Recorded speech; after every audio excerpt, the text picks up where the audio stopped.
colaborar, ¿cierto? Y poder empezar estos ciclos de charlas para poder, ¿cierto?, educarnos en conjunto y poder hacer un aporte real para la educación de nuestros hijos. Y la charla de hoy, el nombre era la sinergia entre la familia y la escuela, porque consideramos la importancia que tiene de que haber, ¿cierto?, para poder educar en la casa y en el colegio de la misma forma y no estar eh, cortando los ciclos de la educación, ¿cierto? Entonces, muchas gracias. Nicolás va a dirigir esta charla, así que ya te doy el pase a ti, Nico. Muchas gracias y atentos. Y quedamos atentos entonces que sí se va a estar incorporando más gente y de todas formas la charla va a quedar grabada. Así Sí, que sí, faltan personas que estaban inscritas, así que sí, van a ir llegando. Hola a todos y a todas quienes están acá. Gracias por tomarse un tiempito para compartir conocimientos.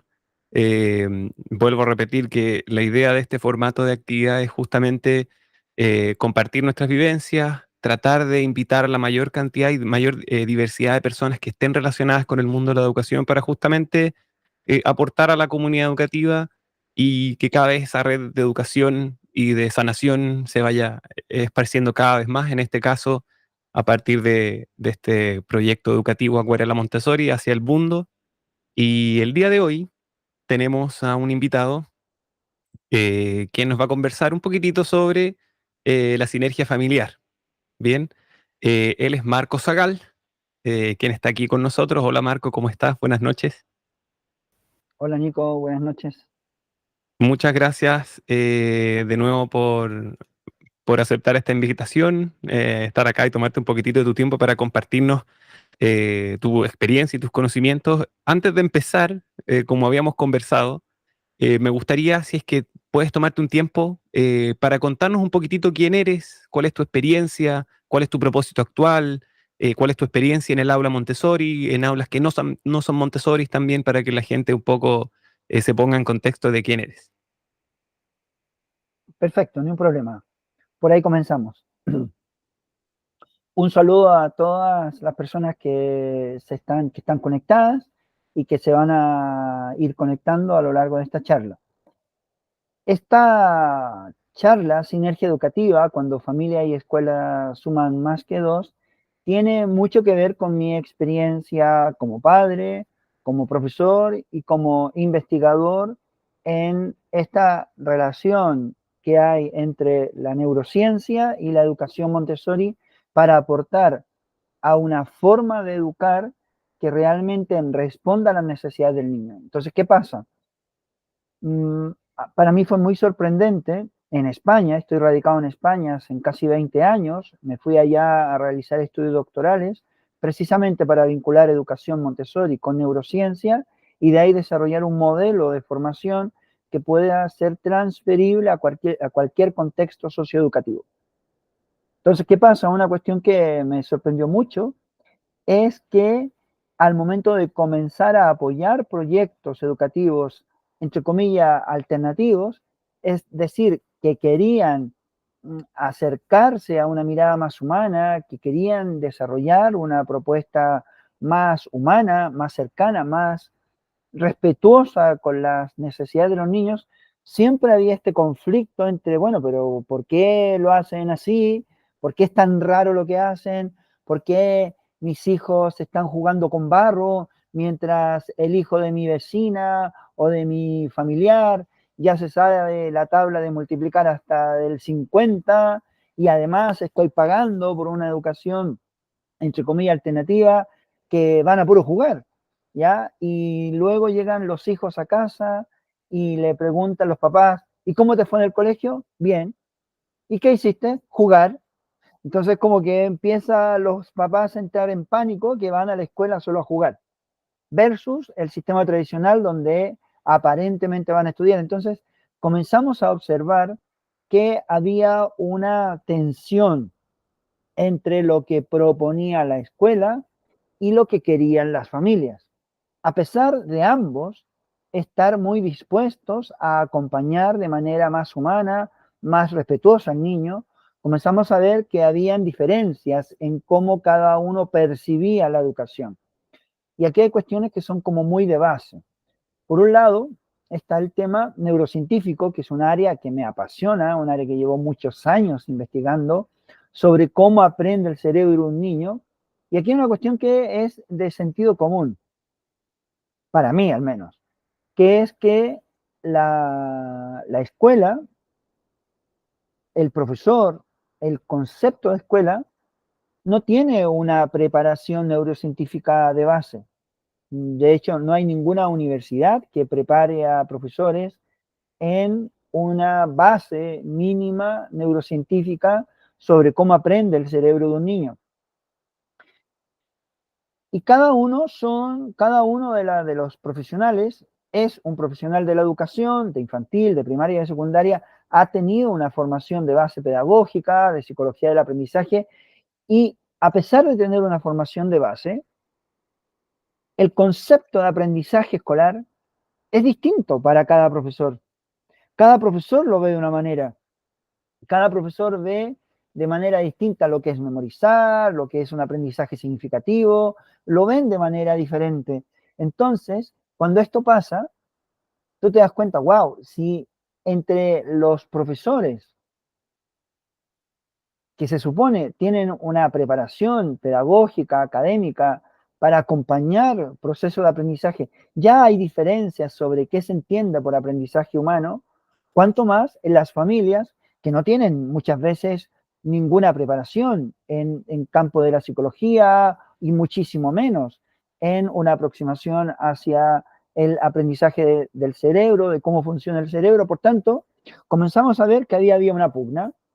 Y esta ponencia entonces surge como una propuesta de acercar posiciones entre lo que la escuela pretende realizar a nivel de convivencia escolar, a nivel de aprendizaje, versus lo que las familias esperan de la escuela. De tal manera que la escuela no esté cabreada con la familia porque no le han educado en hábitos a sus hijos, ¿bien? Y a su vez la escuela, o sea, la familia, no sea permanentemente crítica de la escuela porque no les enseñan nada. Y es aquí entonces una propuesta que hemos ido desarrollando a lo largo del tiempo que nos viene a decir que si logramos sentar las bases de cómo acompañar al niño, de cómo acompañar a nuestros hijos en el proceso que viven en la escuela, pues el beneficio va a ser total, porque vamos a salir todos beneficiados y por sobre todo el niño, porque van a ver algo muy importante en el proceso neurológico del desarrollo infantil, que es la coherencia. Van a ver unas acciones que son concretas entre la escuela y la familia que ayuden a ese niño a aprender bien, a convivir bien. Entonces, desde ahí es que he ido cada vez trabajando tanto en España, en las distintas comunidades autónomas, como en América Latina, ayudando a distintos proyectos educativos a crear esta sinergia, a cómo acompañar de una manera más humana, con una profunda base científica sobre cómo funciona el cerebro, para que puedan crear estrategias didácticas de aprendizaje y a su vez las familias puedan apoyar ese proceso de aprendizaje que las escuelas van impulsando en función de esta mirada más humana. Entonces, en base a esto, quiero hacer una propuesta una propuesta temática en esta charla para poner un poco en contexto qué está pasando actualmente y qué vías de solución hay para que cada vez familia y escuela estén de la mano acompañando los procesos de construcción del conocimiento, los procesos de construcción social del niño, porque creo que ese es un elemento que tenemos que tener muy claro con todos los avances científicos que hay, que es que más que aprender, estamos ayudando al niño a construirse como ser humano, tanto cognitiva, social, como emocionalmente. Por tanto, estos tres ejes siempre se tienen que tener presente. El cómo, como escuela, como familia, apoyamos y acompañamos la construcción de este nuevo ser humano que es para la escuela mi alumno, mi estudiante, y para la familia mi hijo que amo con todo el corazón y la energía del mundo. Entonces, vamos a ir avanzando un poco porque estamos en un contexto bien extraño en esta época y quiero plantear algunas reflexiones sobre este tema. Así es que, Nicolás, yo voy a ir avanzando. Si alguien quiere preguntar, pues alguien quiere compartir algo, pues tú me das un toque porque voy a ir centrado en la presentación Sí, y claro, vamos interactuando. La sí, invitación claro. a todas las personas que están conectadas, es una invitación a compartir de manera coloquial, de manera amorosa, este rato. No va a ser una charla de experto, no va a ser una charla académica. Esta es una charla que va en una mirada de diálogos compartidos, de compartir Ujú. experiencias, mi experiencia como profesor, mi experiencia como papá, la experiencia de ustedes como proyecto, Así situaciones es. que ustedes como papás están viviendo o han vivido en relación a esta tensión que hay muchas veces entre la escuela y la familia. Por tanto, quiero Ujú. que sea un ratito ameno, va a ser un ratito simple, sencillo, cortito, para que podamos todos opinar en función de esta temática que estoy planteando. Yo aquí preparé algunas cositas, es un tema tremendamente amplio, pero tomé algunas cosas que creo que son relevantes para el tiempo y el contexto que vamos a utilizar. ¿Bien, Nicolás? Perfecto, Marco. Quería aprovechar de darle la bienvenida a las familias que vienen llegando. Bienvenidos a este segundo conversatorio para familias. Nos acompaña hoy día Marco Zagal, quien acaba de hacer una introducción respecto al tema que va a conversar el día de hoy, que es sinergia familiar. Oye, Marco, y bueno, como explicaba, el formato por lo general es si las personas que están aquí asistiendo tienen alguna duda, pueden dejar la mano levantada y en algún minuto les enviamos ahí, les damos el espacio para que puedan compartir, o bien, como ocurrió en el capítulo anterior, al final de toda la charla ya más formal que hemos preparado el día de hoy, hay un espacio de conversatorio amplio para que las familias puedan exponer también y conocer y conversar con Marcos también. Así que eso, Marcos, yo tenía una pregunta respecto a lo que estabas conversando recién de sinergia familiar. Por supuesto que encontrar esa sinergia en comunidades educativas no es una tarea sencilla, ¿cierto? Por distintos factores socioculturales, como los comentaba. Podríamos mencionar algunos, como el comportamiento humano de la familia, el nivel de fidelización que existe de las familias con la escuela, la relación y participación interna de los directivos, de la coordinación pedagógica, de docentes, alumnos, generando, por ejemplo, estos espacios para la comunidad, como este, por ejemplo, para potenciar y mejorar esa relación. En base a eso, ¿qué estrategias desde tu experiencia se pueden aplicar en esta búsqueda de una mejor y más completa sinergia en nuestras comunidades educativas? Bueno, precisamente hacia allá quiero llegar, quiero poner en contexto qué está pasando actualmente, porque estamos viviendo un contexto atípico a nivel global con todo lo que implica la digitalización y el acceso a Internet. Esto implica que los cerebros de toda la humanidad y sobre todo los cerebros de los niños están sometidos a estímulos nuevos, a estímulos que la ciencia plantea que van a modificar la estructura cerebral y por tanto se plantea entonces que van a modificar el comportamiento humano. Entonces, aquí hay un elemento muy importante a tener en cuenta que está sobre lo que podamos hacer como escuela y lo que podamos hacer como familia para acompañar al niño, que tiene que ver con Internet, con la era de la tecnología y el acceso que tienen nuestros hijos a una tecnología que los conecta con el mundo de manera simultánea, en directo, como nunca antes en la historia de la humanidad, como nunca antes, nosotros cuando pequeños lo pudimos hacer. Por tanto, aquí es importante tener en cuenta el contexto para ver de qué manera podemos diseñar estrategias que permitan apoyar mejor el proceso tanto en la escuela como en la casa. ¿Ya? Así que hacia allá vamos a ir transitando. ¿Qué está pasando? ¿Qué está pasando? Y aquí comparto un par de artículos que han salido esta semana en medios de prensa en España, que ponen en alerta qué está pasando con la educación. Por un lado, hay una profunda preocupación y cuestionamiento al impacto que tiene la tecnología móvil, que tiene el acceso a Internet, que tiene Instagram. Hace un poco más de un mes, todas las grandes empresas, los grandes proyectos de Silicon Valley iniciaron una demanda en contra de Facebook porque ven que hay un uso malintencionado de su gestión de la infancia y la adolescencia para mantenerlos adormecidos con Internet. Y esto está generando un revuelo a nivel global porque nos viene a decir, bueno, ¿qué está pasando? ¿Qué tanto impacto puede tener el acceso a la tecnología, el acceso a Internet en la vida de un niño? Y esta vida se traduce en un periodo muy importante del periodo de vida de un niño, que es el tiempo que está en la escuela. Entonces, ¿cómo influye las pantallas? ¿Cómo influye la comunicación digital en esta época? También es algo que tenemos que tener en cuenta porque estamos viviendo una época que es única en la historia de la humanidad, en la historia reciente, con respecto al acceso a la tecnología.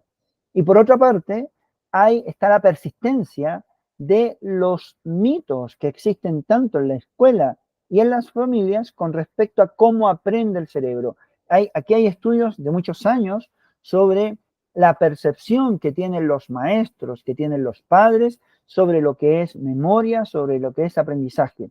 Y esto, que puede parecer muy sencillo, genera una tensión muy importante en la relación escuela y familia, sobre todo por la preparación, por el modelo de preparación que tenemos en prácticamente todos los países occidentales de acceso a la educación superior.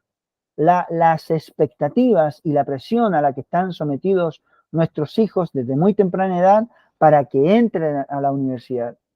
Recuerdo hace un par de años, cuando era director de un proyecto Montessori, de un colegio Montessori en España, un papá de muy buena situación, llegó a matricular a sus hijas con mucho entusiasmo, sus niñas de 4 o 5 años.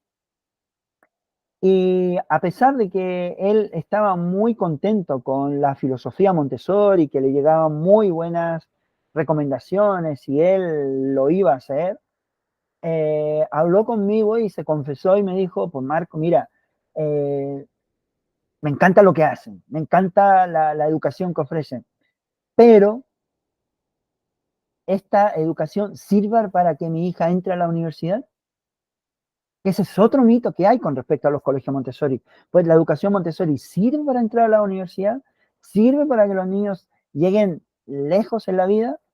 Yo creo que a esta altura de la vida, quienes realmente están con mucha experiencia en Montessori, pues tendrán esta pregunta absolutamente clara. Yo al menos lo tengo súper claro.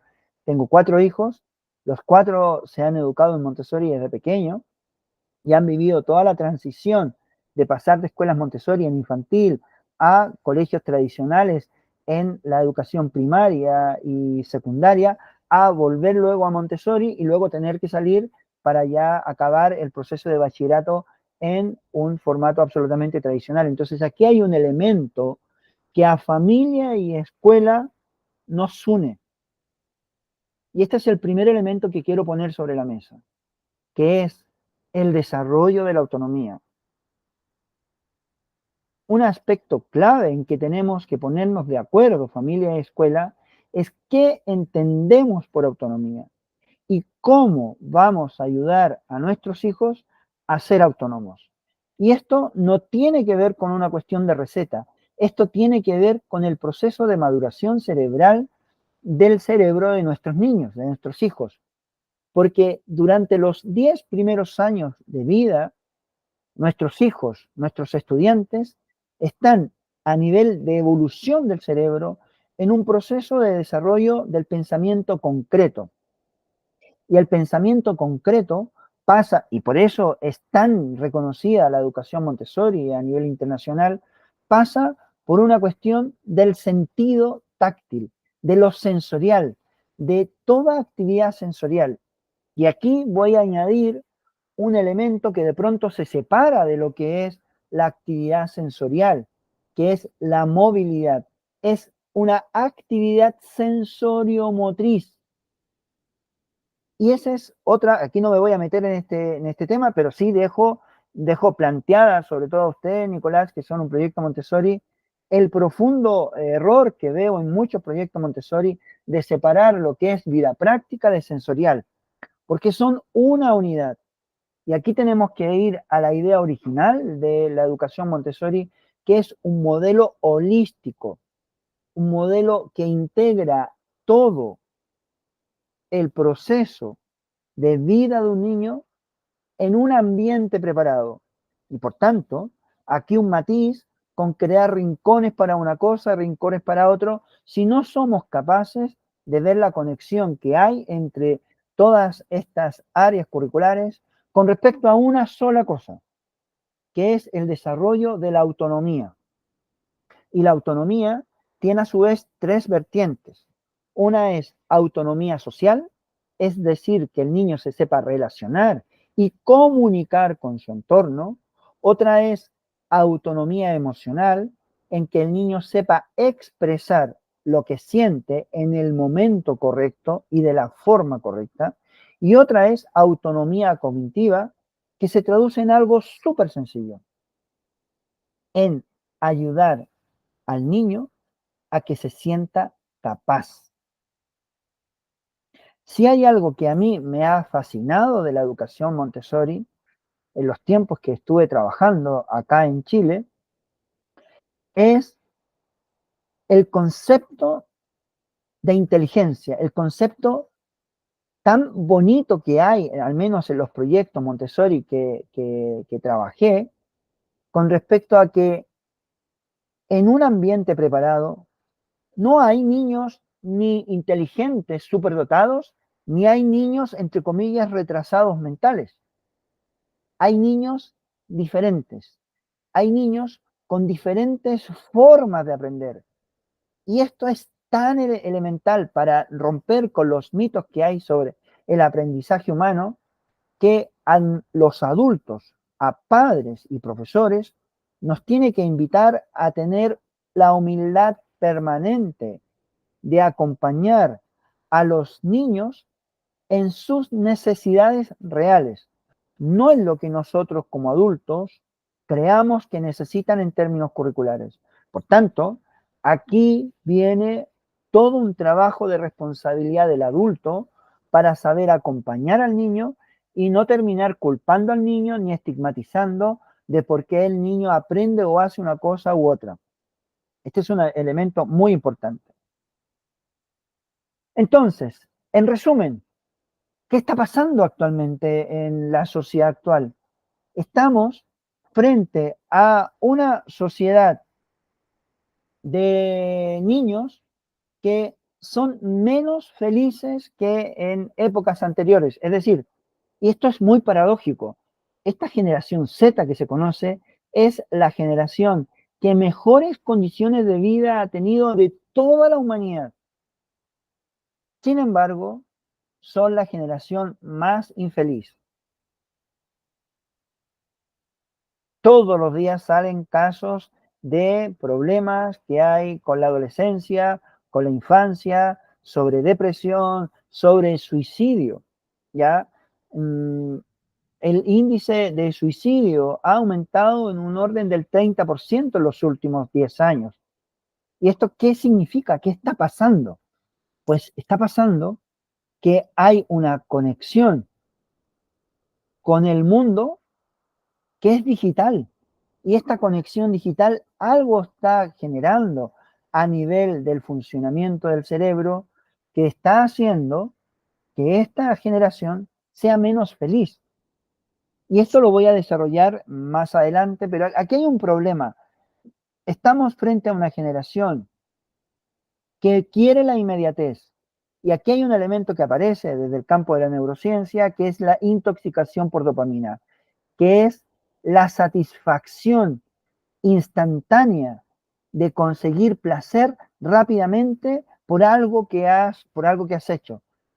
Y esto es uno de los efectos que generan las redes sociales. Por eso esta invasión de videos cortos, de reels, que no te dejan tiempo ni para respirar, porque neurológicamente es una sobreestimulación donde cada estímulo te genera una satisfacción y quieres más, más, más, más, más. Y esa es una realidad con la que estamos viviendo en la escuela y en casa. Entonces, para evitar esto, lo primero que tenemos que hacer para evitar grandes problemáticas con esta situación, lo primero es que tenemos que aceptar que existe una realidad y que existe una realidad digital que llegó para quedarse, nos guste o no como escuelas y nos guste o no como familias. Llegó aquí para quedarse. Y una vez reconociendo esta problemática, pues juntos comenzar a buscar soluciones, que es de lo que voy a ir avanzando poco a poco. Por tanto, ¿qué está pasando realmente con esta generación actual de niños, con los niños que están en casa y que están en la escuela? Está pasando algo que es bastante paradójico, que el hecho de ser una generación que tiene sus condiciones o sus necesidades básicas lo más cubierta posible en comparación con nuestras generaciones, es que hay una pérdida de sentido de la vida, del para qué sirve la vida. Y a mí esto me alucina ver, por ejemplo, la cantidad de videojuegos que hay sobre muerte. Y es como que la muerte solo existe digitalmente. Y tú juegas con cualquiera de los videojuegos que hay a muerte y te regeneras y vuelves a regenerar y vuelves, game over y vuelves a comenzar. Entonces hay una banalización de la vida que nos está haciendo perder el sentido que tiene la vida, el valor que tiene la vida. Y esto ya hay bastante documentación al respecto. Aquí coloco una frase de uno de los investigadores que lleva este tema y que plantea que la felicidad fue más predicha por la sensación de despertarse cada día y sentir que el trabajo, la escuela son interesantes e importantes. ¿Cuántos niños, cuántos hijos que van a la escuela se levantan en la mañana sin encontrarle sentido al que ir y simplemente saben que tienen que ir porque es lo que toca, porque es la obligación, porque no me puedo quedar solo en casa, porque si no me van a suspender, porque si no, y ahí entra el porque si no voy, entra otro elemento a tener en cuenta, la amenaza, el peligro de que algo malo te va a pasar. Por tanto, aquí hay un tema que tenemos que saber sincerar escuela y familia, que es con qué propósito queremos que vayan los niños a la escuela, con qué propósito queremos que vayan nuestros jóvenes a la escuela. Queremos que vayan por el mero hecho de pasar contenido de lenguaje, matemática y las distintas áreas curriculares. ¿Para qué?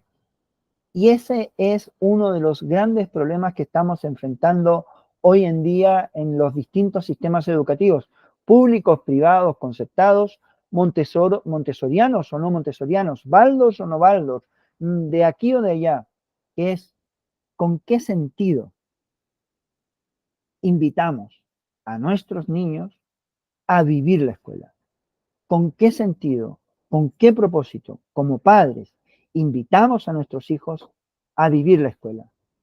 Los invitamos, escuela y familia, solamente para que el día de mañana sean alguien en la vida, para que el día de mañana den una excelente prueba de acceso a la universidad y puedan entrar casi a 2 o 3 carreras que la sociedad considera como las exitosas, medicina, pues ingeniería civil, pues no sé cuál más.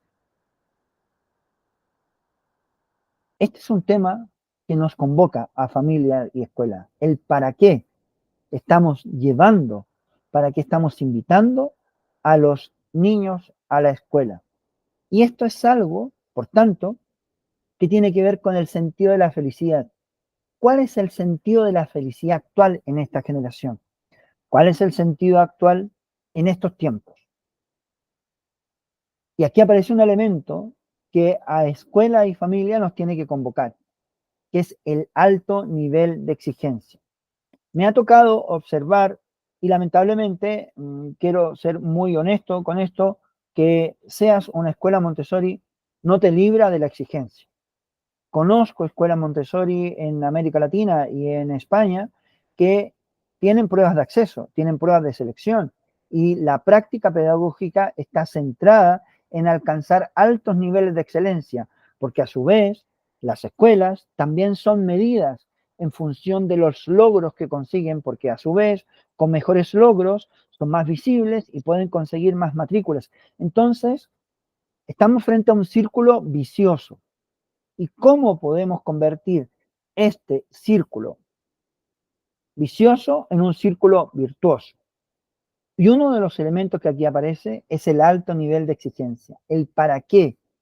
Una cosa es que les exijamos a nuestros hijos y a nuestros estudiantes que estudien, que se esfuercen por una nota, a que estudien y se esfuercen como una forma de superarse a sí mismos, de superar sus propios obstáculos y de ellos demostrarse a sí mismos que son capaces. A mis 4 hijos, a todos, tengo que confesar que les he dicho, les he regalado una frase que para mí también forma parte de mi vida, que es que el obstáculo más grande, el enemigo más grande con el que se van a encontrar en la vida, no es el sistema educativo, no son los vecinos, no es el examen de matemática o el profesor de ciencias, no es una pareja, no es nadie más que tú mismo, que tu mente. Nuestra mente es el peor enemigo que podemos tener si no nos abrimos a la posibilidad de darnos cuenta y demostrarnos a nosotros mismos lo capaces que somos. Esto es algo que para mí tiene mucha significancia desde que estoy en el budismo, desde que soy practicante budista de hace muchos años, porque me ha permitido darme cuenta de la cantidad de perturbaciones mentales que se le llaman desde el budismo tibetano a aquellas creencias limitantes que no nos permiten crecer y avanzar en la vida. Y en la medida que eres capaz de darte cuenta de esas creencias, de esas perturbaciones mentales, que son solo eso, un imaginario mental de algo que tú crees que va a ocurrir, pero que en realidad no existe. Y de ahí entonces la importancia de aprender a vivir en el presente, porque solo existe la realidad, y esto aquí nos podemos escapar a otros ámbitos, la metafísica, la física cuántica, que plantean la importancia de comprender que la realidad solo existe en el tiempo que la estás construyendo en tiempo presente. La realidad que tú creas hacia un futuro lejano es una fantasía, es irreal, es una realidad irreal, que parece una contradicción, pero lo es. Y esto es una invitación entonces a que cada día seamos capaces de comprender que la superación personal, que el darnos cuenta de nuestro potencial es primero una responsabilidad personal.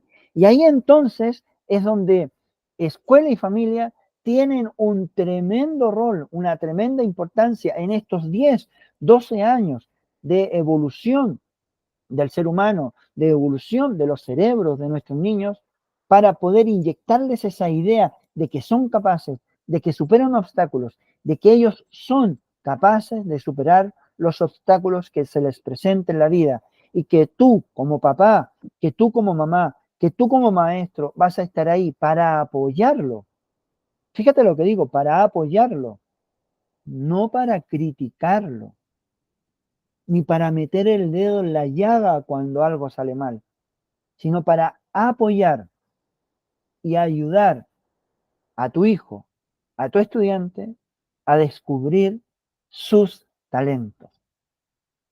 Una vez que seamos capaces de ayudar a los niños a descubrir sus capacidades, sus talentos, vamos a poder entrar en otra dinámica, vamos a poder permitir que se expresen con autonomía, con libertad, con espontaneidad, sin miedo al que dirán, sin miedo al castigo, sin miedo a lo que podrá, a la consecuencia que podrán tener si no hacen lo que el adulto les está diciendo. Y esto tiene que ver con que ellos aprendan a tomar decisiones por sí mismos. Y aquí entonces es donde comenzamos a darle sentido a la escuela, comenzamos a darle sentido a la vivencia y a la crianza en el hogar, comenzamos a darle sentido a una forma de ver la sociedad de una manera más humana, de una manera menos egoísta, de una manera más colectiva. Y es ahí entonces donde yo como padre, donde yo como familia puedo ir a la escuela y decir con total humildad y con total honestidad, no sé cómo hacerlo. Por favor, ayudarme. Y de la misma manera, la escuela, a pesar de toda la experticia profesional que pueda tener, acercarse a los papás y decirles, papás, no sabemos cómo hacerlo mejor y necesitamos de vuestra ayuda. Ayúdennos a construir un camino de coherencia que permita apoyar a nuestros niños en el proceso y en el tiempo que van a estar acá. Porque de lo contrario, vamos a estar confundiendo el real sentido de la felicidad y vamos a estar contribuyendo a crear un alto nivel de estrés, el burnout, el síndrome del quemado, que déjenme decirles que Chile es el país con el índice más alto de América Latina de burnout. Y esto no es un concepto, esto es neurología, esto es ciencia. Una persona sometida a un alto nivel de burnout es una persona que a nivel de su cerebro, a nivel sanguíneo, tiene un alto nivel de cortisol. Y el cortisol es una sustancia tremendamente tóxica cuando está en altas concentraciones para el cuerpo, por una razón muy sencilla. No te deja respirar, vives agobiado, vives lleno de miedo. Y al vivir en esta dinámica, no puedes ver el mundo con la dimensión real que tiene. Y muchas veces terminas siendo como un muerto en vida. Y esto suena feo, suena fuerte decir, que puedes muchas veces encontrarte con personas que están muertas en vida. Pero es cosa que miremos nuestro entorno. ¿Cuántas personas desesperanzadas tenemos? ¿Cuántas personas con un sufrimiento que no les permite sostenerse, levantarse de la cama? Que no les permite hacer nada por sus vidas. Y esto tiene una intencionalidad, tiene un origen en la biología de nuestro cerebro y tiene que ver con el alto nivel de exigencia, con la alta presión en que estamos en esta sociedad y con la pérdida de este sentido de la felicidad en su sentido más auténtico hacia un sentido de la felicidad mucho más materialista. Y esto Bauman lo explica muy bien en su concepto de modernidad líquida, donde hasta el amor es líquido, hasta el amor es desechable. Y esas son cositas que tenemos que aprender a cambiar. Ahora, una cuestión también muy obvia en este proceso es que como padres y como profesores tenemos que también tener muy claro que no somos Superman. No tenemos todos los recursos que nos gustaría tener. Y aquí entonces es donde vuelvo a reiterar la invitación a la humildad, a aprender a pedir ayuda, cuando no sabes cómo hacerlo mejor, tanto familia como escuela. He dicho que las escuelas no tienen, los profesores no tienen una preparación neurocientífica como para poder comprender de manera concreta en qué proceso neuronal, en qué fase de aprendizaje está un niño en su desarrollo cerebral.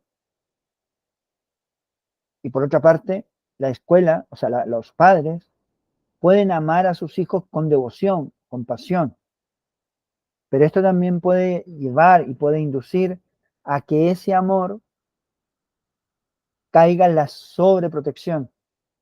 Y ese exceso de amor también hace daño a nuestros hijos. El sobreprotegerlos es una invitación inconsciente a decirle a nuestros hijos, no eres capaz, yo lo hago por ti. Y luego resulta que estamos toda la infancia con nuestros hijos haciéndole las cosas, desde ponerle los zapatos hasta que coman, hasta que ponerle el pan en la boca, y llegan a la adolescencia y no saben hacer nada. Son, entre comillas, unos inútiles, unos vagos, y nosotros mismos luego nos enojamos porque ¿cómo es posible que nuestro hijo sea así? Claro, es que es así porque así se le ha educado desde pequeño. Entonces, aquí es donde veo que está el valor de la sinergia, donde familia y escuela nos sinceremos sobre cómo podemos hacerlo mejor juntos, sobre cómo yo como familia puedo resolver los problemas que tengo con mi hijo en relación a la convivencia escolar, en relación al propio aprendizaje, que por eso pongo esta ley, porque aquí hablamos también del aprendizaje como un elemento muy abstracto. Uno de los principales problemas que tenemos para el aprendizaje escolar son las redes sociales. En estos momentos, en España y en Europa, se está legislando para prohibir el acceso a menores de entre 14 a 16 años a que se abra una cuenta en redes sociales, por el impacto que está teniendo esto en el desarrollo y en la autoimagen y en el aprendizaje escolar. Por lo que dije al principio, que es un tema que da para mucho, que no me voy a detener acá, la intoxicación por dopamina. Estamos frente no a una generación, estamos frente a una sociedad intoxicada por dopamina. Y esta intoxicación por dopamina se refleja en muchas cosas, en la inapetencia, en la falta de actividad física, en el insomnio. Nuestros niños, nuestros hijos, están durmiendo menos. Y esto es paradójico, tienen unas condiciones de vida mejor que ninguna otra generación, sin embargo, es una generación que le cuesta mucho quedarse dormido, porque está largas horas pegada a un teléfono y su cerebro no puede procesar toda la información que ha procesado durante el día. Y para ir cerrando, quiero cerrar con dos grandes chilenos que han dejado también un legado histórico en nuestra sociedad.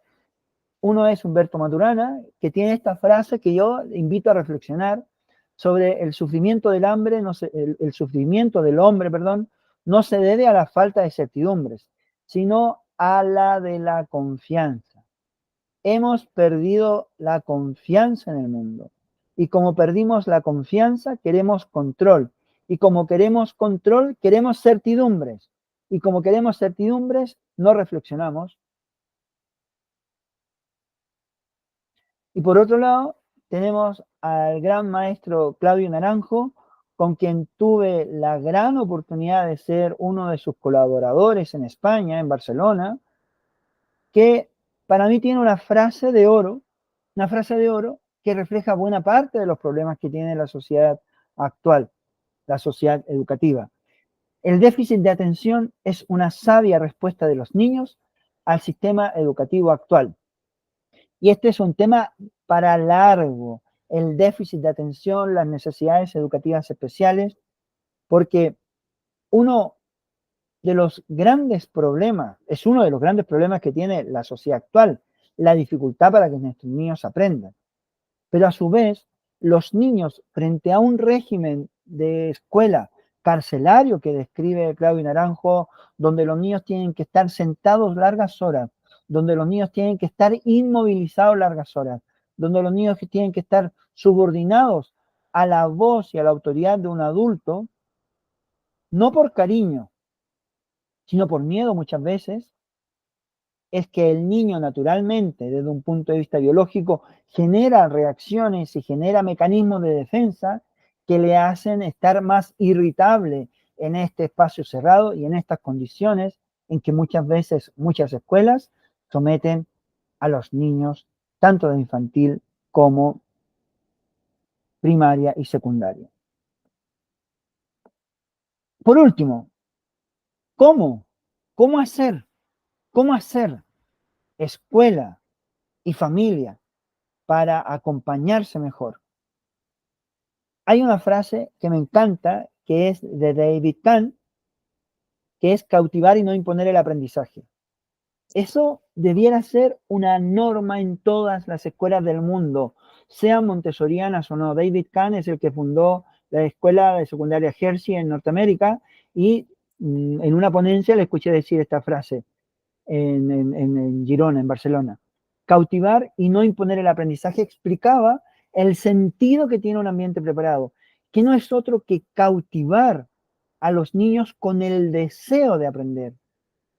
Toda vez que cautivamos a los niños con el deseo de aprender, estamos a su vez generando un cambio de neurotransmisores en su cerebro, que es un flujo o aumentar el flujo de serotonina y dopamina y reducir el nivel de cortisol. Son temas que me encantaría profundizar, pero dado el tiempo no lo voy a hacer. Y en casa, fíjense, padres, madres, que a veces buscamos soluciones tan estrambóticas, tan complejas, y una solución que sí depende completamente de nosotros y es gratis, es la presencia con nuestros hijos. Es el estar presente con nuestros hijos en su proceso de crecimiento, en su proceso evolutivo. Sobre todo en los primeros 6 años de vida, 6, 8 años de vida, que hay una dependencia emocional tremenda, hay una dependencia en prácticamente todos los ámbitos de la vida, poder estar con ellos, acompañarlos, jugar, reír, pero presencia, una presencia física. Hay una serie de experimentos que muestran cómo se desarrollan las dendritas, cómo se desarrollan las neuronas, los terminales nerviosos de las neuronas, que son las dendritas en el axón, las ramitas, como las raíces de un árbol, cómo se estimulan y se prolongan tan solo con el contacto de los padres, tan solo con la presencia de papá y mamá en los distintos momentos que tiene la vida en casa y según corresponde a la vida escolar. Por tanto, cautivar y presencia son dos aspectos esenciales de la sinergia que se puede conseguir entre familia y escuela para ayudar al desarrollo óptimo de nuestros hijos y de nuestros estudiantes, para que se construyan como seres de bien, para que se construyan como seres talentosos, para que se construyan como seres que pueden realizarse como ellos sueñan por las capacidades que han desarrollado a lo largo de la vida familiar y escolar. Y con esto agradezco vuestra presencia, vuestro tiempo y doy paso a las preguntas. Preguntas, reflexiones, compartir, como lo que sea, lo que nazca, Muchas gracias. que fluya vuestro niño interior, cómo os habéis sentido en este rato y cómo se quedan, cómo se van. Muchas gracias, Marco. Bueno, permiso, voy a tomar un poco la palabra. Em, Quería agradecerte por la charla tan inspiradora que acabas de compartir con nosotros. Realmente son mensajes que de repente uno escucha en el día a día, sobre todo en reuniones con apoderados, con familias, pero es bueno reafirmarlo desde una persona que tiene tanta experiencia, no solamente en aulas Montessori, sino que en charlas activas sobre neurociencia, ¿cierto? Y yo tenía una pregunta que, bueno, lo último que comentabas tenía que ver mucho con la presencia de las familias, que eso bien ayudaría bastante a la sinergia que existe entre familias y escuela, porque por defecto vendría un niño con sus padres presentes, eh, a través de una educación atractiva que cautive, en palabras que usaste de tu maestro. Y yo tengo una pregunta bien directa con cifras, que tiene que ver con el acoso escolar en nuestro país, en Chile, ¿ya? El año pasado, en marzo, el 2022, la Superintendencia de Educación publicó datos sobre el aumento en un 50% de acoso escolar en Chile, en denuncias por acoso escolar. Y eso, la verdad, es horizontal, independiente si es un colegio montessoriano, no montessoriano, privado, del sector público. En todo aspecto y en todas partes educativas, en todo sector de comunidades educativas estaba ocurriendo eso. Ahora, mi pregunta va, eh, nosotros ya podemos tener este conocimiento de que hay que ser más presentes, hay que invitar a las familias a participar de la educación. ¿Qué pasa para esos recintos educacionales o esas comunidades que no manejan estas experiencias de vida, la verdad? ¿Cómo nosotros desde un aula Montessori o desde personas más presentes podemos ayudar a entregar estas herramientas para esas comunidades a trabajar este tipo de aspectos? Bueno, lo que planteas es un tema muy complejo que no tiene una fácil respuesta y sí tiene un análisis muy profundo. Y me quiero posicionar en lo que ha pasado con la pandemia. El COVID ha dejado en evidencia que el mundo digital llegó para quedarse.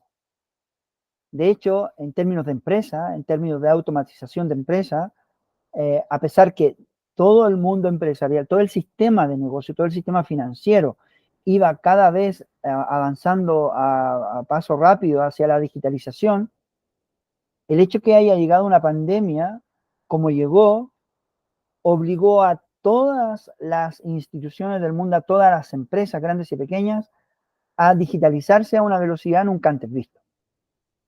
Se dice que más o menos el COVID adelantó forzosamente 7 años de digitalización. O sea, toda la tecnología y toda la digitalización que estamos viendo ahora, pues debería haberse visto recién en el 2027. Pero fue tan caótico todo lo que pasó con el COVID que nos tuvimos que digitalizar de una manera salvaje. Ahora, esto también dejó en evidencia muchas cosas. Dejó en evidencia algo que es preocupante a nivel de escuela y a nivel de familia, que existen dos mundos. Existe un mundo real, físico, tangible, y existe un mundo virtual. Y en este mundo virtual, esta generación Z, esta generación digital que ha nacido con la pantalla táctil, tienen una facilidad de acceso a la información que ninguna otra generación ha tenido. Y cuando digo esto, es que tienen acceso a todo, a todo, a todo, absolutamente a todo. Y de la misma manera que explicaba hace un rato lo que pasa con la banalización de la muerte, pues también pasa lo mismo con la banalización de la sexualidad. Y por tanto, el sexo o el vínculo sexual se cosifica. Todo es cosificable. Y al cosificarse, hay una trastocación valórica que no tiene necesariamente que ver con los valores trastocados de la familia, sino que tiene que ver con una trastocación valórica de cómo el mundo digital está promoviendo la información, el acceso a la información. Y por eso es tan importante que se estén promoviendo estas leyes como la que se está promoviendo en Europa para que de un tiempo a esta parte los móviles tengan control parental. Con esto no estoy diciendo que sea la solución, pero sin duda aquí una cuestión elemental es cómo gestionamos el acceso a la información de manera dosificada en función de la etapa de desarrollo. Fíjate tú que nosotros, el ser humano, esta zona, la zona prefrontal cognitiva, acaba de madurar. Es decir, el cerebro está maduro o científicamente se define un cerebro maduro en torno a los 25 años. 25, 30 años, ahí podemos encontrar una variación en la literatura. Esto significa que esta zona, la zona prefrontal cognitiva, que no es cualquier zona, es la zona más característica de la especie humana con respecto al resto de especies mamíferas, de especies vivas, que es la zona de la conciencia. Fíjate tú los años que nos demora tomar plena conciencia de nosotros mismos. Por tanto, si a los niños les permitimos acceder a una información a través de este mundo digital, que no tenemos ningún tipo de control, pues se banaliza la vida, se banaliza la alimentación, se banaliza la imagen, se banaliza todo. Y por tanto, frente a eso, ¿qué podemos hacer? Aquí no hay recetas mágicas, pero sí hay algo que lo puse en la presentación, en la última página, que es presencia. Estamos frente también, una de las consecuencias de esta era digital, de este acceso a una tecnología tan fascinante, que estamos frente, y esto es paradójico, Nicolás, porque estamos frente a un modelo de paternidad, de maternidad presente digitalmente. Esto tampoco se había vivido. No sé si has vivido la experiencia, los que están aquí conectados han vivido la experiencia de ir a un restaurante a comer y ver a una familia completa en una mesa, papá, mamá, los hijos, y todos conectados al teléfono, todos, todos. Entonces, ¿qué información están revisando mis hijos? No lo sabemos. Hemos perdido el control del acceso a la información que tienen nuestros hijos en esta etapa. Antes, cuando todo era en papel, pues teníamos medianamente control de a qué accedían, porque había, entre comillas, más dificultad. Por tanto, la libertad de acceso a la información también tiene sus consecuencias con los hábitos de comportamiento social que tenemos.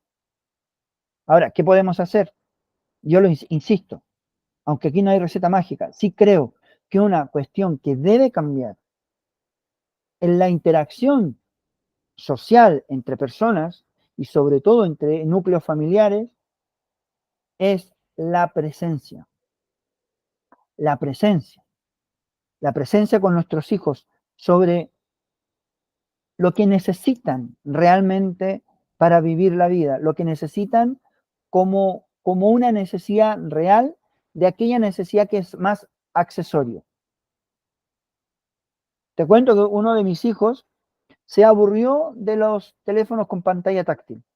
Se aburrió porque ya no quiero más. Y quiso volver a tener un móvil de estos antiguos, de estos con botones. Y era, hasta nosotros lo bromeaban, porque él mismo se sentía agobiado de tener tanto acceso a la información, porque tenía que estudiar, tenía que hacer trabajos, y a la menor notificación se distraía y ya se desconectaba. Entonces, los procesos atencionales se han perturbado notablemente con toda esta tecnología digital. Y entonces, yo insisto, aquí hay un aspecto que todos debemos cuidar y que no es ni más ni menos importante para familia y escuela, es la presencia. ¿Cómo acompañamos desde la presencia? Y la presencia no tiene que ver con que uno sea un policía al lado de los hijos, sino que tiene que ver con un acompañamiento amoroso y con una comunicación afectiva, con una comunicación afectiva y empática con ellos, de hacerles ver la realidad a la que se están enfrentando y poder hablar con ellos de, de los riesgos que tiene este mundo digital al que se están enfrentando día a día. Por tanto, digamos, ¿qué hacer? Aumentar la dosis de presencia, Nicolás, aumentar la dosis de presencia como adultos, responsables de niños que se están educando, y aumentar la presencia como padres, que amamos a nuestros hijos y queremos lo mejor para ellos. No hay receta mágica, pero la presencia, por Dios, que falta presencia de los adultos preparados en la educación y en el acompañamiento de la infancia y la adolescencia. Perfecto. Muchas gracias, Marcos, por la respuesta. María Ignacia, creo que tenías la mano levantada. Estás muteada. Sí, Ya te ayudo. hace un ratito había levantado la mano, pero era agradecer con un corazón cuando dijiste, Marco, la presencia, ¿cierto? Que nos quedamos con eso también. Y sin duda nosotros también en la acuarela lo que más queremos hacer es presencia con nuestros niños e invitar a las familias justamente a tener esa sinergia y coherencia de educar con la presencia, ¿cierto? Estar ahí en el acompañamiento diario de la educación que hacemos en casa y en la escuela. Era eso. Perfecto. Gracias, María Quería Eugenia. saber si alguien de la audiencia tenía alguna pregunta para Marco, si quería interactuar de alguna manera. Ahora tenemos un pequeño espacio para responder alguna duda o algún acompañamiento o alguna acotación que quieran hacer respecto al tema de la sinergia familiar. Tema bastante interesante que Marco nos contó desde su experiencia, cómo poder trabajar, cómo poder aportar, ¿cierto? Equilibrar un poco, eh, en virtud de las generaciones, ¿cierto? Bastante distraídas, como decías hoy, con toda esta estimulación externa que de repente nos hacía escapar de la presencia muchas veces y finalmente estamos buscando satisfacción mental todo el rato, nos olvidamos que está todo en el ahora. Así que bueno, creo que nadie tiene una pregunta. María Ignacia, ¿alguna pregunta que tengas por ahí? No, en este momento me quedo con una reflexión y te agradezco un montón, Nicolás y Marco, por esta gestión. La verdad que nos quedamos con esa tarea de cómo poder potenciar la relación entonces entre la casa y el colegio, ¿cierto? Hacer presencia juntos. Eso, Aquí tenemos Aquí una hay mano una levantada. pregunta. Nicolás, Nicolás Galdames. Sí, hola, mucho gusto, ¿cómo están? Estaba Muy bien, gracias. escuchando ¿Tú cómo Hola, estás? Nicolás.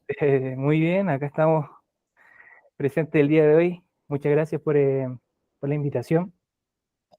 Bueno, quería comentarles sobre este tema tan particular, ¿cierto? Que es el acompañamiento de los hijos en el colegio. Yo creo, bueno, desde mi perspectiva, y desde mi punto de vista, en base a lo que hemos vivido nosotros como familia, llegamos, bueno, nosotros llevamos un año acá en Pucón, que llegamos.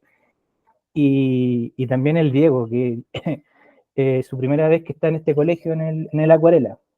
Entonces, bueno, lo que quería compartirles es que básicamente ha sido muy buena la experiencia con ustedes. ¿Ya? Eh, ¿Qué más? Se me fue la idea. Bueno, quería comentarles eso, que tratamos como familia, tratar de acompañar a Diego, ¿cierto? En todo lo que se puede eh, claro, que pueda desarrollar su habilidad. Entonces, día a día tratamos de compartir mucho con él, en la casa, ¿cierto? Pero claramente en eso trabajamos continuamente, en dedicarle tiempo.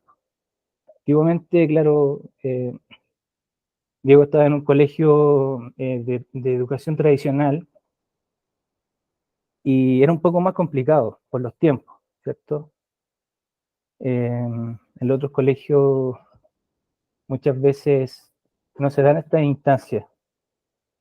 Y eso, agradecerles, pues, chiquillos. Muchas gracias.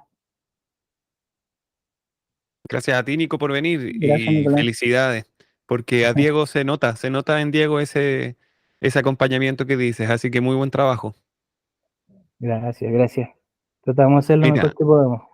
ahí tenemos una pregunta de María José Marcos, una pregunta bibliográfica. Están preguntando por algún recurso bibliográfico que puedas quizás recomendar para seguir aprendiendo sobre este tema.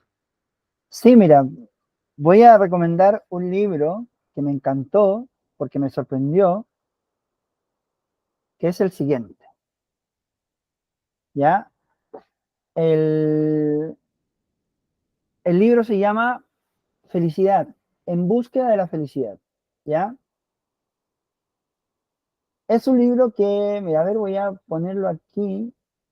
Es un libro que me encantó, porque me sorprendió a ver, voy a compartirlo aquí.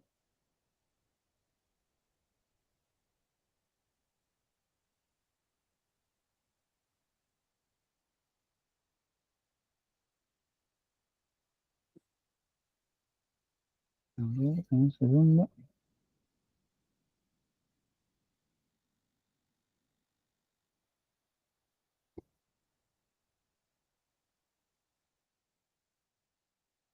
Creo que la felicidad es un tema que está muy banalizado, ¿ya? Y creo que tenemos que profundizar sobre las bases más biológicas, más profundas de la felicidad. Recomiendo este libro de Tal Ben-Shahar porque, ¿por qué razón? Es uno de los pocos estudios científicos profundos que hay sobre la felicidad. Este fue profesor de Harvard, era la cátedra más concurrida durante más de 10 años, porque precisamente lo que buscaba era entregar herramientas para entender qué era esto de la felicidad. Y al leerlo me encontré con la grata sorpresa, y por eso lo recomiendo, que en sus párrafos hace un análisis detallado de cuál es el modelo educativo que más contribuye a la felicidad del niño. Pues, y adivinen cuál es. ¿Cuál creen ustedes que es? Pues me sorprendió el análisis que hizo sobre la educación Montessori. Si hay un sistema educativo que como modelo contribuye a la felicidad integral del niño, es la educación Montessori. Y hace un análisis súper riguroso y detallado desde los aspectos filosóficos a la práctica de aula que se lleva en un ambiente Montessori en términos de algo que he planteado aquí muy escuetamente, que es la toma de decisiones. A nivel cerebral no os podéis imaginar la importancia que tiene para el cerebro que a los niños desde pequeños les enseñemos a tomar decisiones. Cuando yo hablo de que enseñemos a nuestros niños a sentirse capaces, solamente van a aprender a sentirse capaces si como adultos les estamos dando día a día en casa y escuela posibilidades para que tomen decisiones, para que decidan qué hacer. Porque en esto de decidir qué hacer es donde ellos van construyendo su autoestima. Porque como adultos, papás y escuelas, vamos a apoyar el error o las equivocaciones que tengan, no para castigarlo ni burlarnos de él, sino para ayudarlos a hacerlo mejor. Y así vamos construyendo su autoestima, su motivación, y estos niños van aprendiendo a descubrirse capaces. Y la felicidad también tiene que ver con eso. En la medida que tú te vas descubriendo capaz, que vas descubriendo tus capacidades, vas descubriendo tus talentos y vas construyendo tu propia felicidad en función de tus méritos, en función de tu propia historia y no en función de los accesorios estéticos y físicos que te presenta la sociedad globalizada en la que estamos. Así que recomiendo totalmente este libro. Muchas gracias. Perfecto. ¿Alguien más? ¿Quisiera alguna pregunta? Alejandra. Alejandra Carrasco. Buenas noches. Hola, buenas noches. No coloco mi cámara porque mi internet no es muy bueno. Entonces, o hablo o Perfecto. creen, pero las dos cosas no funcionan. Primero que nada, agradecer en el fondo por todo lo expuesto por Marco. He tenido conocimientos de también vivir en forma de experiencia con mis hijos, el que pasen por la educación Montessori. Y también por la educación tradicional. Y creo que una de las cosas que siempre me he preguntado es por qué a nuestro Ministerio de Educación le cuesta tanto comprender los beneficios de esta educación. Porque escucho todos los días lo que hablaba de esta juventud que no está feliz, de tanta información que está en el fondo negativa, de tantas cosas que en el fondo están influyendo a nuestros niños, niñas, adolescentes, y que también veo esta intención de que eso cambie, pero finalmente claramente es un modelo educativo que no está dando resultados. Entonces siento que es como que constantemente se chocan con la pared. Entonces, un poco mi pregunta es, ¿por qué les ha costado tanto abrirse? Yo entiendo que hay muchos colegios de educación Montessori, pero la mayoría eh, eh, finalmente es una elección de una familia en forma particular, pero no es un modelo que esté de alguna forma disponible para otras escuelas también. Entonces, ¿por qué les ha costado tanto? Desde lo que obviamente probablemente la respuesta así exacta no la tengan, pero desde la reflexión. Eh, Porque también hay asesores educacionales y me imagino que cuando uno asesora educacionalmente a un ministro, pasa por las gamas de las formas de aprender. Y esto yo creo que no necesita mayor análisis de que ha dado resultados en temas de la autonomía, todas las cosas beneficiosas. Entonces, eso, un poco preguntar, que es algo que siempre me ha dado vuelta, ¿por qué les ha costado tanto a nuestra educación entender que este es un modelo exitoso para nuestros niños, niñas y adolescentes? Eso, gracias también por el espacio. Gracias por la pregunta, Alejandra. Es una pregunta un poco larga, ¿eh? Intentaré ser muy breve en función de lo que he investigado y he recorrido tanto en España como en América Latina sobre este tema.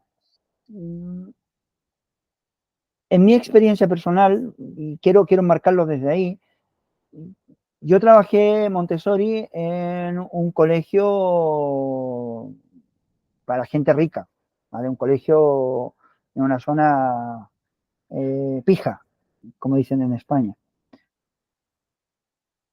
Y yo nunca me imaginé que iba a vivir una experiencia tan maravillosa en términos pedagógicos, del contacto con los estudiantes, de la forma de crear conocimiento, de crear contenido, la forma de resolver evaluaciones, de diversificar, de abrir espacios. Entonces, eso a mí me llenó el alma. Para mí, estudiar en Montessori fue volver a entrar fue una verdadera universidad. Y precisamente esa fue la principal motivación que tuve para irme a España a hacer un doctorado y vincular neurociencia con educación Montessori, porque a pesar que para mí fue algo maravilloso, una experiencia transformadora que no solo pude vivir yo, sino también mis hijos, también estaba esta otra parte social de decir, claro, esto es así porque es para ricos, es para quienes lo pueden pagar. Y siempre me he negado profundamente a esa mirada. Y me fui a hacer un doctorado para crear un modelo, para desarrollar un modelo de transferencia de Montessori a todos los sectores de la educación a nivel internacional, al menos de habla hispana, que quisieran incorporar Montessori, pero que no tuvieran ni los recursos ni la disposición para transformarse en una escuela Montessori. Y en este transitar, tanto en España como en América Latina, me di cuenta de algo. Esto que tú dices, Alejandra creo que hizo la pregunta, no es un problema principalmente de los gobiernos. Y esto tú dices, pero ¿cómo que no? Pues no. Fíjate tú que este es un problema que su raíz está en la propia educación Montessori, en la idea de origen, en los fundadores de alguna manera, o en el legado de María Montessori. Porque lamentablemente el legado que dejó María Montessori es extraordinariamente rico en términos filosóficos, en términos científicos, y siempre desafío a cualquier pedagogo, cualquier investigador que encuentre una pedagoga o un pedagogo que haya aportado tanto a la educación como María Montessori en los últimos 1000 años. Y esto de pronto parece un poco de la broma, pero es que no existe en los últimos 1000 años ningún pedagogo, ningún científico vinculado a la educación que haya desarrollado una propuesta tan completa y tan holística del aprendizaje humano para construir una sociedad pacífica. Ojo, que eso de pronto no lo ponemos en la discusión. Pero ¿qué ha pasado después de María Montessori? Se han peleado su legado, han comenzado sus distintas organizaciones, de alguna manera con ese afán egoísta de apropiarse de Montessori, y lo que ha quedado de Montessori, lo que hoy conocemos de Montessori, es el método. Y yo soy uno de los críticos más grandes que existen sobre el método Montessori. Porque una cosa es que el modelo de educación montessoriano tenga un método, a otra muy distinta a que la educación Montessori sea un método. Ahora, ¿qué pasa con el método? Como se posicionó esto en el método se transformó en una industria mundial, porque es una industria que requiere una gran cantidad de material Montessori. Una sala Montessori, un ambiente Montessori, al menos en euros, que es lo que más manejo, pues está en torno a 20.000 euros. Solo de material Montessori. 20.000 euros, que creo que son más o menos 20 millones de pesos. Solo en material Montessori.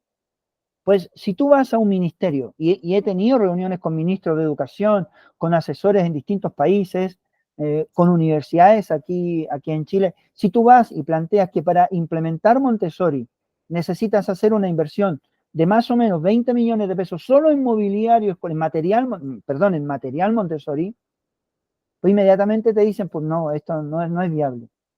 Por eso es que donde creo que hay mucho poder transformacional todavía en Montessori, y que es donde yo me muevo, es en la transferencia.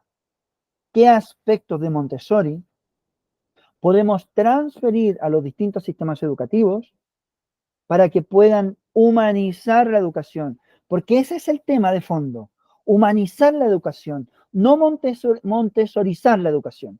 Te das cuenta que puede parecer un matiz de diferencia, pero la diferencia es totalmente significativa. Si queremos humanizar la educación, Montessori tiene mucho para transferir a los distintos sistemas públicos, privados y concertados. Pero si queremos montesorizar la educación tradicional, será imposible, porque el solo coste de material Montessori, ningún gobierno lo va a querer invertir. Pero entonces, insisto, eso es una responsabilidad de cómo se ha ido legando los años este concepto de Montessori que hay actualmente, más que la imposibilidad de que se transfiera a distintas realidades educativas, porque es lo que hago. En Colombia, en Uruguay, en Argentina, en Chile, en México, pues en España. Pues claro, ayuda a transferir. Y en España, por ejemplo, las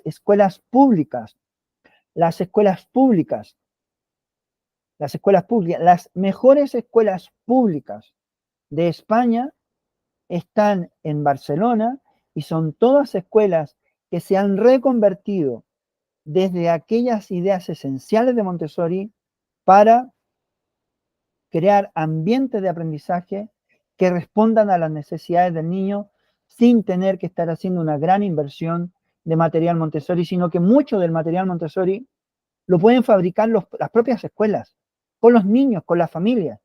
Entonces, claro, ahí hay un concepto que tendríamos que entrar a analizar con mucho más detalle para que los gobiernos y los ministros de educación puedan entender realmente la diferencia entre método Montessori y transferencia a cualquier contexto socioeducativo, pero eso ya en materia de otras charlas y de otro análisis que sin duda, si surge la oportunidad, encantado estaré de ofrecer.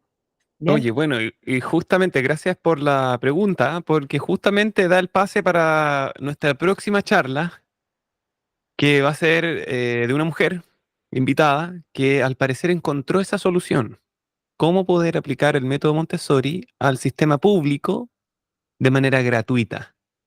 Montessori y purista.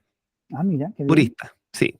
Con niños subvencionados, niños indígenas, comunidades locales. Entonces, muy buena pregunta porque, claro, da para pensar, ¿no? ¿Cuántos años ya con educación Montessori y por qué? ¿Por qué no ha sido posible, cierto? Y bueno, ahí vamos a quizás encontrar una respuesta en la próxima charla. Marco, muchas gracias de nuevo por tu tiempo, agradecido de todo el conocimiento que compartiste con nosotros. Gracias a quienes todavía están aquí escuchándonos. María Ignacia, ¿algo que acotar? No, solo agradecerte a ti, Nicolás, a ti, Marco, por la organización, la gestión, el tiempo, y sí, pues qué rico que nos dejas con estas reflexiones y también pudiendo avanzar en educar a nuestra comunidad. Así que muchas gracias.